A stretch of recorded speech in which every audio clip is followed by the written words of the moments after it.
Shalom and welcome to Jerusalem Studio. Are Israel's aspirations to assert its sovereignty over internationally disputed territories on the west bank of the Jordan River moving from a rhetorical standpoint to a proactive stage?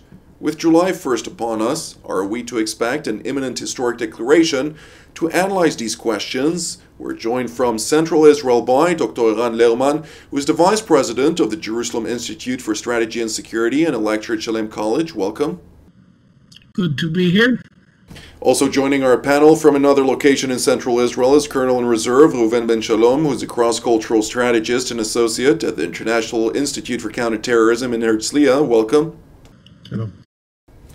And here in the studio with me is our TV7 analyst, Mr. Amir Oren. I'd like immediately to dive once again into this topic and ask you, where are we at? Are we to expect such a prominent historic decision, or are we starting to identify cold feet on the matter?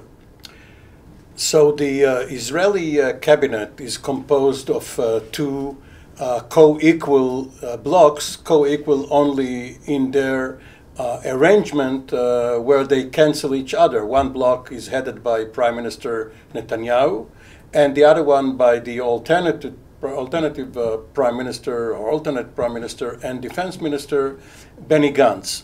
But there is a third invisible partner, and that is President Donald Trump, who is really calling the shots.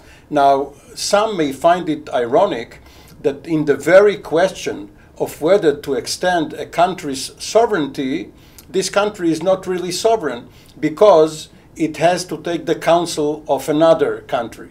But this is part of the agreement between Netanyahu and Gantz, and between both of them and President Trump. So the upshot is that the White House will decide whether July 1st is really D-Day on the eve of the American Day of Independence, July 4th. Do the Americans really need a flare-up in the territories between Israel and the Palestinians, perhaps Israel and Jordan, condemnation by other nations like the European Union, or are they going to consider it further, extend the talks, perhaps invite Netanyahu, even with the COVID-19 problems, for some, and perhaps Gantz too, for more talks, and thereby drag it on because politically it has become quite a problem both for the Israelis as well as for the Republican administration, as there are voices coming out against the annexation, not only from the Democratic Party but also from Jewish American organizations. And Eran Lerman here used to represent one such organization. They have a lot of leverage over Capitol Hill. If they are now trying to have some distance between themselves and this declared move, it means that the whole idea is in some trouble. Indeed. Dr. Lerman, I'd like to refer the next question to you.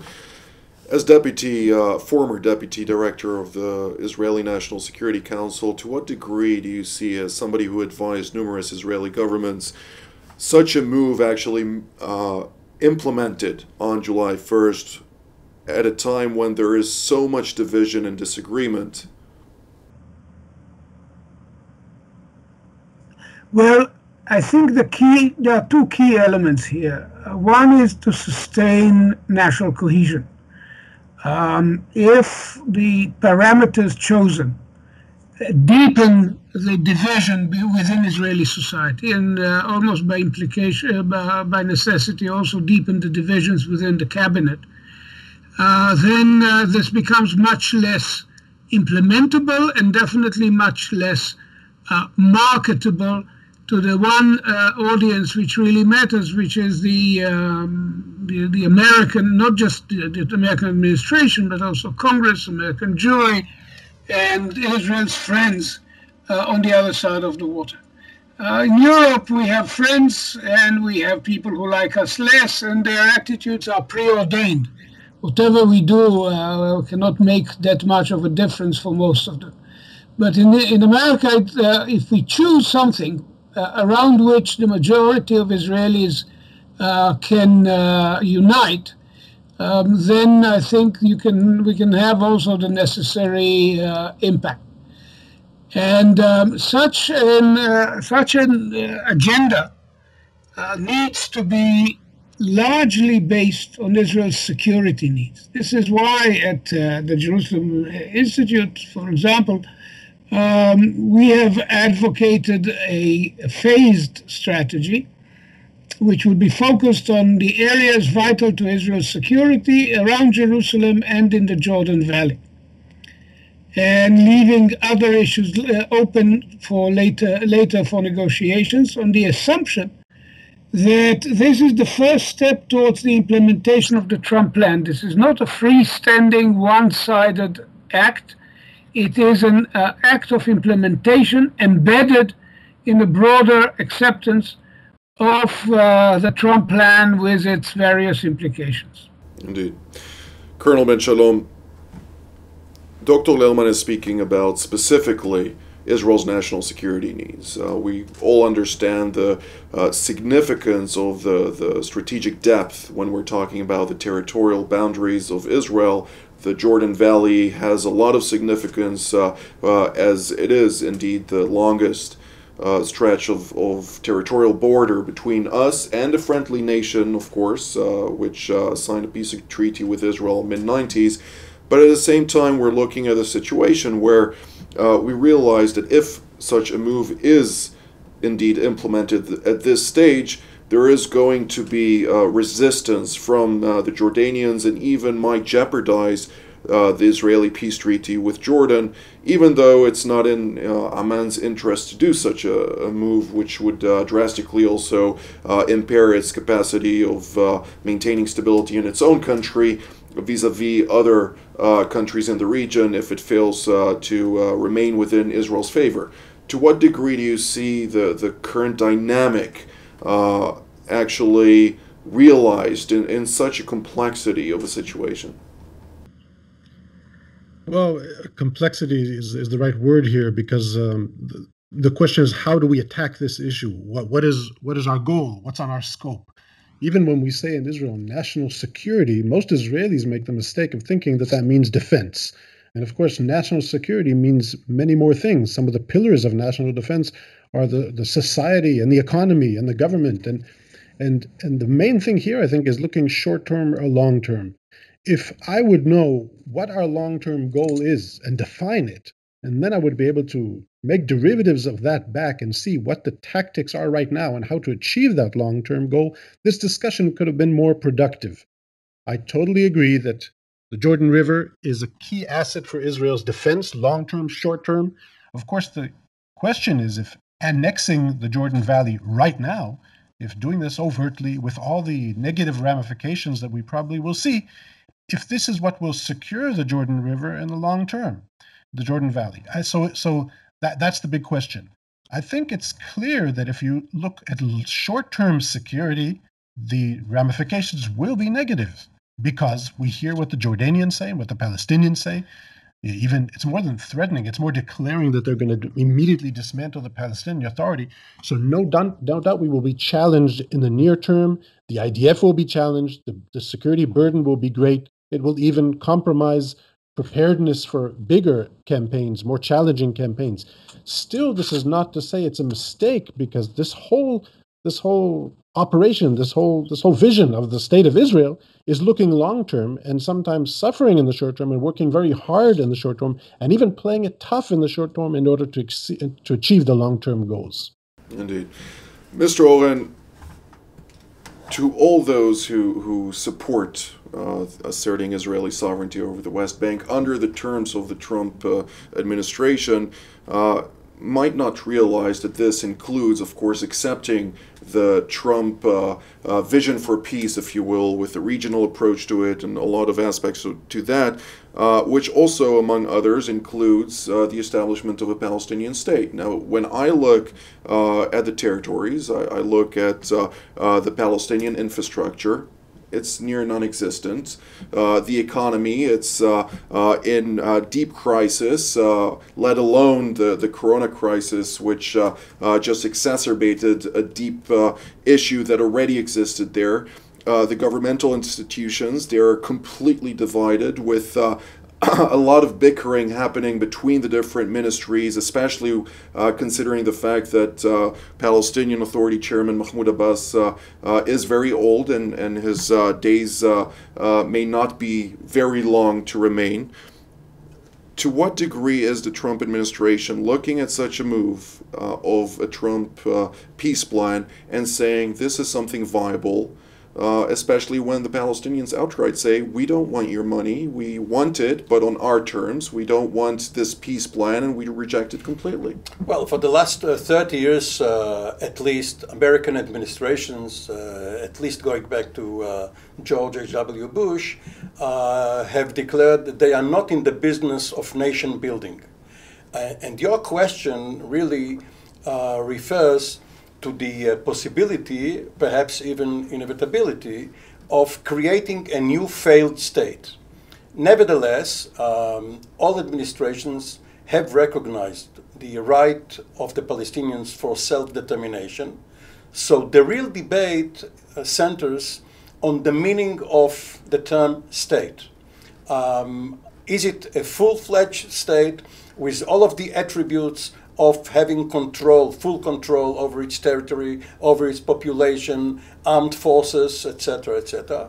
Or is it something less, emasculated, one may say?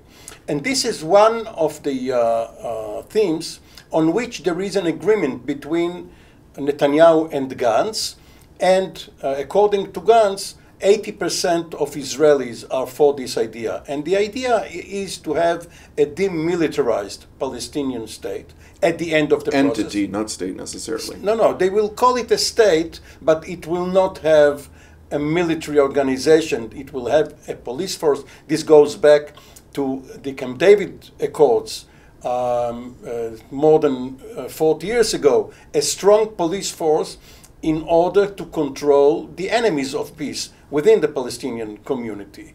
Control over the Jordan River, has been mentioned here, will remain under Israeli hands, and Gantz adds to that, this will be to the advantage of the Palestinians too. This is how the Israeli Defense Forces will also protect the Palestinian state from its enemies, which could be Iraq, Iran, or whatever. Now, another question is, what will be the status of the Palestinians living, the inhabitants as distinct from the territory?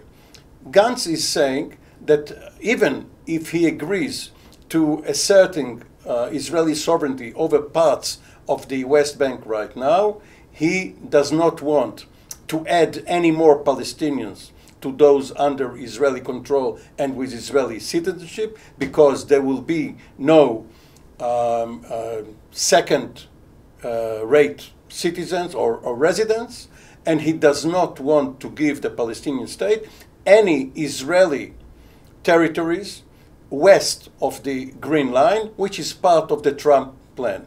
All of that brings us to the idea that maybe something will be declared regarding those settlement blocks adjacent to the current boundary, and there is really no debate about the fate of those blocks, because under any agreement, even if Israel does agree to a swap, these settlement blocks will be considered Israeli territory. But this may be a first payment in the installment plan, and if Trump is re-elected in November, or alternatively, if Joe Biden is elected, we may see a new round of talks between the three parties, the Americans, the Israelis, and the Palestinians, which may or may not stick to the Trump plan or deviate from it. Indeed. Dr. Lerman, neither Jordan nor the Palestinians are oblivious to the fact that Israel would never relinquish its control over the Jordan Valley, as you mentioned correctly earlier, as well as our colleague Colonel Ben-Shalom. that it is part of Israel's national security interests, the military control of this area. To what degree do you see the objection of Jordan and the Palestinians merely for the sake of trying to reject the whole aspect of establishing any kind of solution to this territory, considering the fact that the status quo, whether we like it or not, may not be the worst situation for the Palestinians at this stage? And on the same note, to what degree do you see the Palestinians actually aspire for a one-state solution? As I speak with more and more people within the Palestinian towns and cities, in the halls of power in Ramallah as well, who tell me wholeheartedly that they have not abandoned the aspiration of a one-state solution, whether it be now with Israel taking the lead on this. Ultimately, the demographic angle of the situation here in the land is going to favor the Arab Muslims over the Jews. Well, this one-state solution is a bogey. It is a fantasy. No Israeli government under any circumstances would volunteer to commit national suicide on that scale.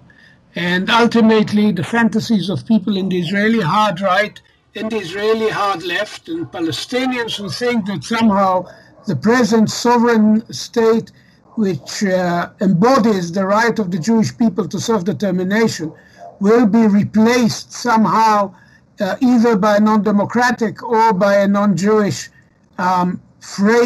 political framework. I think these are essentially fantasies, and the Palestinians use that fantasy to escape from the consequences of the need to actually compromise on the territorial delineation of a two-state solution. I think there's a difference between the Palestinian situation and the Jordanian situation, because Jordan is a sovereign country which has no aspirations beyond the river.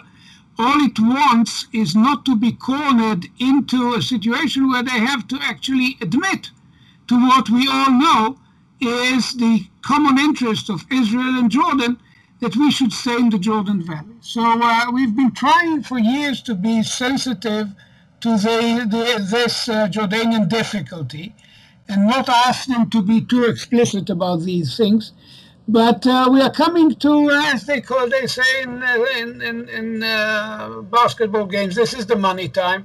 And at the end of the day, much as they will be angry in public, I think we have very good reason to believe that privately the Jordanians not only understand that this is inevitable, they prefer Israel to stay in the Jordan Valley along the river in perpetuity because of two reasons.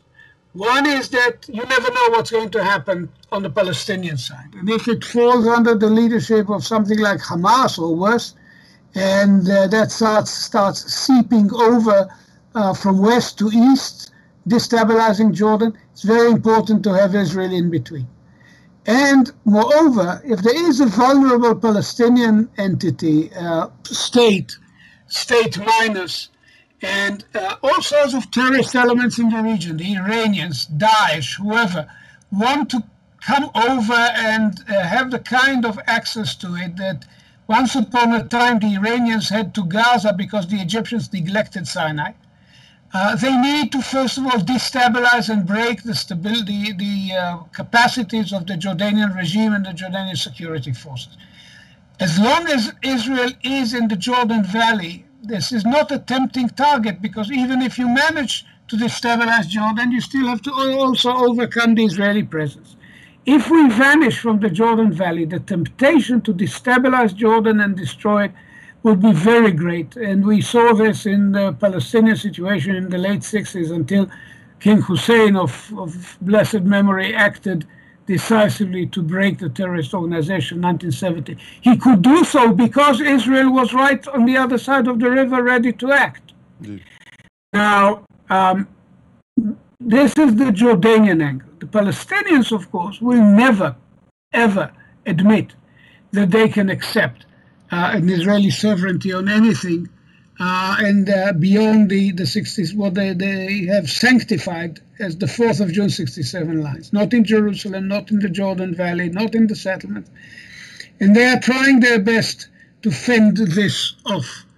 But ultimately, even their security and stability will be protected if we stay in the Jordan Valley. Now, sovereignty, some people have discussed the difference. They say we can maintain our presence without sovereignty. But that's a very fragile arrangement. I'm just putting my last touches to a book on Egypt in the 1940s. The British had an agreement with the Egyptians in 1936, and they campaigned to dislodge them from the positions that they had under the treaty began the day after the treaty was signed. So the same will happen to us if we stay in the Jordan Valley under Palestinian sufferance. We would be driven out within years, short years, I'm afraid. Colonel Ben-Shalom, your take on this? I think this discussion proves the problem, mainly the way our mechanism works, the way the decision-making process works in Israel. We do this in education and economics and even in security and strategic issues. And that is that we're discussing something that's supposed to happen right now. We don't even know what we're discussing because nobody really knows what annexation means, or annexation or extending sovereignty or whatever other euphemism you want to use. So we don't even know what the government plans to do, how they plan to do it, if this is going to a national referendum, or if this is going to be a midnight declaration or something. If the Americans are on board, we're not even clear how much this is a part of the American peace plan or not. To me, it seemed like it wasn't exactly part of it. So at the end, we're all going to just wait and see what President Trump says, and that will be dictated as far as his calculation, almost a mechanical calculation of what his re-election campaign thinks at the time. So I think all this debate, instead of being very serious and deep and strategic and long-term, is very shallow. I'm embarrassed. Truth is, I'm ashamed that we're in this kind of situation. We're discussing issues that really show as if we're on a crossroad of deciding if it's a two-state or a one-state. Where are we going, actually? When we don't even know what the goal is, how can we tell? So short term, I think the big issue actually we should be discussing is the mistake of doing it now and doing it like this and sticking our finger in the eye of our neighbors. Going to what Mr. Lerman was talking about, I agree, totally agree, that our neighbors know how to bluff. They're experts at this. I wish we could be like they are. When the Jordanians say, we're going to cancel the peace accord with Israel. No, you're not. Yeah, we could threaten that more than you do. They're not. When the Palestinians say, not only are we threatening, but we're going to immediately dismantle the Palestinian Authority. Seriously? You know how many jobs they have now? You know what a good life now how they have compared to any other state they were harbored in for the last decades? So I don't buy it. But can we risk it? And also don't forget that this rhetoric by leaders leads to actions on the ground that we can't calculate. A miscalculation, one ignition can turn into an all-out riot throughout the Judea and Samaria, have wider ramifications. We can't even expect it. But again, going back to my first comments, this doesn't mean that Israel always has to be scared of the worst case scenario. And if somebody threats, we have to back down. But since my main comment is that I don't even know what our goals are, my recommendation, my wish would be to slow down, do this in a calculated manner, take the 1st of July off the table and say we're going to work at this. And long term, anyway, it should be negotiated between Israelis and Palestinians and not done unilaterally if Donald Trump nods or says no. Well, we're drawing near to the end of the program, and I'd like to give each and every one of you the opportunity to provide us with a little perspective. Is July 1st the first stage of starting to talk about the situation? Is it about a declaration? Is it about actual activities? I mean, the military still didn't receive any information about how to move forward. As Colonel Lerman also stated, how can you actually move forward when you don't really know what to do? Give us a little bit of an understanding, Mr. Oren. So yes, the military, which controls the territories, but also must watch other threats and other sectors, came to the political echelon and said, okay, we know that there are several options And we can be ready for any of those. We can have forces in the ready reserve for any eventuality. But there are also practical things. There is practical stuff which we must know. For instance, are we going to put up fences around the enclaves, be they the Jewish enclaves in Palestinian territory or Palestinian settlements in a Jewish enclave? We must prepare even the fencing. And this is, of course, just a minor example. Now, a minor yet significant. Yes, Netanyahu has prepared for himself an escape route out of this so-called window of opportunity when Trump is still king in Washington to some extent. And this is the corona crisis. COVID-19 is now a COVID because it's also economic. And this is not the right time to start anything risky, so he may put it off. Indeed, especially when we're talking about unknown or miscalculation or unknown ramifications of this situation. Dr. Lerman, shortly from you, please. Well, I want to put forward just a paradoxical observation. People are talking about this implementation of the Trump plan or the or applying Israeli law as if it is the end of the prospects for peace. The opposite is true. There is no prospect if we stay locked to the what I call the EKP, the everybody knows paradigm that was nurtured by the Obama administration, by many people in Europe, by the Palestinians themselves, the expectation of a total withdrawal from 100% plus minus, and the uprooting of hundreds of thousands of Jews from their present homes, the partition of Jerusalem. This is not going to work. The Trump plan offers, it's not holy writ, but it offers an opportunity to walk out of that wreckage and over into something else. So if the first step of implementation opens that door, we should do that. Colonel Ben-Shalom, you have 15 seconds. I'm going to make a prediction. Maybe it's wishful thinking. I think nothing is going to happen July 1st. Too many promises and declarations have been made. They have to find a way to move themselves out of their corner. Thank you so very much. I'd like to thank Dr. Lerman, Colonel Ben-Shalom, as well as Mr. Oren, and I'd like to thank our viewers as well, and we will see you next time.